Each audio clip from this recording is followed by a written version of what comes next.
তারা মানবিক করিডোরের নামে দেশের ভেতরে যে ষড়যন্ত্র শুরু করেছে, সেই ষড়যন্ত্রকে আজকে আমাদেরকে রুখে দিতে হবে। এই মানবিক করিডোরের নামে আমরা যদি কোনো বিদেশি বহির দেশের কোনো সেনাবাহিনীকে আমরা প্রবেশ করতে দিই বাংলাদেশে একবার, তাহলে আপনারা পৃথিবীর মানচিত্রে ইতিহাস দেখেন আপনারা যে যেখানে এই ধরনের ঘটনা ঘটেছে মিডল ইস্ট, মধ্যপ্রাচ্য সহ বিভিন্ন দেশে, সেই দেশের চূড়ান্ত পরিণতি কি হয়েছে, করুণ পরিণতি হয়েছে। সেই দেশ আমরা বাংলাদেশকে, যেটা আমাদের দল থেকে বলা হয়েছে, আমরা গাজাতে পরিণত হতে দেব না। আমরা কোন ধরনের বাংলাদেশ বিরোধী চক্রান্ত ষড়যন্ত্রকে সফল হতে দেব না। এটা হলো শহীদ রাষ্ট্রপতি জিয়াউর রহমানের বাংলাদেশ জাতীয়তাবাদী দলের আদর্শ ধারণ করা প্রত্যেকটি রাজনীতি নেতা কর্মীর গুরু দায়িত্ব বলে আমি মনে করি। দ্বিতীয়, আমরা দ্রুততম সময় এই সকল ষড়যন্ত্রকে উপেক্ষা করে, সকল ষড়যন্ত্রকে পরাজিত করে একটি জনগণের সরাসরি নির্বাচিত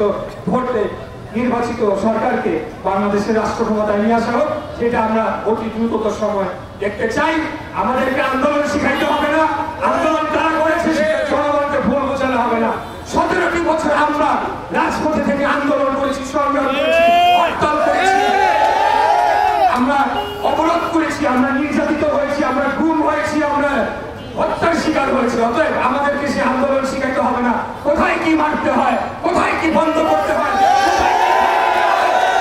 আমরা বাংলাদেশ জাতীয়তাবাদী দলের নেতাকর্মীরা খুব ভালোভাবে জানি। অতএব যদি প্রয়োজনে আরেকবার রাজপথে আন্দোলনে নামতে হয়, একটি জনগণের সরকার প্রতিষ্ঠার জন্য যদি আমাদেরকে আবারও গণ আন্দোলন করতে হয়, তাহলে সে নতুন নতুন তৈরি হয়েছে এই মব কালচারের নামে কিছু ব্যক্তিকে দিয়ে এই রাষ্ট্র যন্ত্রকে ব্যবহার করে আপনারা ক্ষমতা দীর্ঘায়িত করবেন।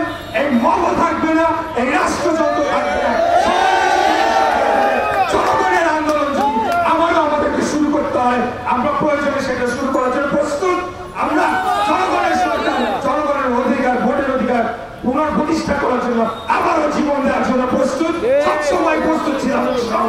এটা হলো আমাদের শেষ কথা।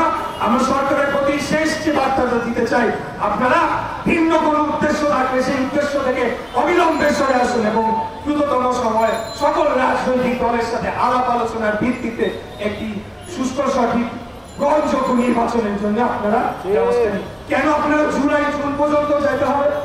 বাংলাদেশে কি আমরা যারা জীবনে একটা মেম্বার নির্বাচন করে নাই, তারা এসে যদি আমাদেরকে এখন নির্বাচন কেমন করতে হবে সেটা শিখায়, সেটা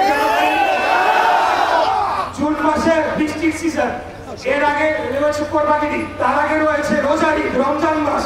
কিভাবে আমরা নির্বাচন প্রচারণা চালাবো? কখন আমরা ভোট কেন্দ্রে যাব?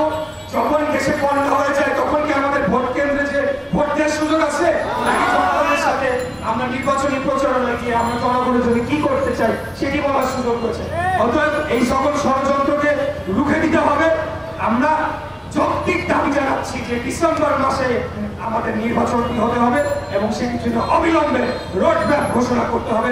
অন্যথায় যেভাবে আমরা অতীতে আন্দোলন করেছি, আবারও যদি স্বৈরাচারী হাসিনার মতো নতুন কোন স্বৈরাচারের জন্ম দেখা দেয়, নতুন কোন স্বৈরাচারকে আমরা দেখতে পাই, তাহলে তার বিরুদ্ধে দাঁত ভাঙা জবাব দিয়ে চলে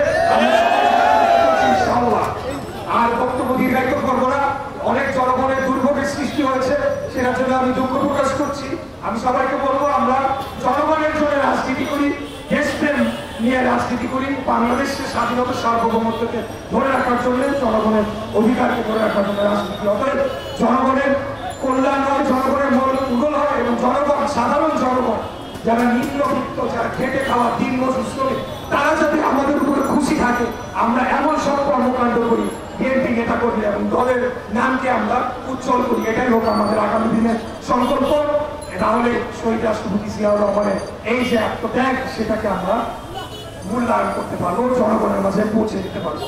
এই বলে আজকে আমার বক্তব্য শেষ করছি। খোদা হাফেজ। বাংলাদেশ।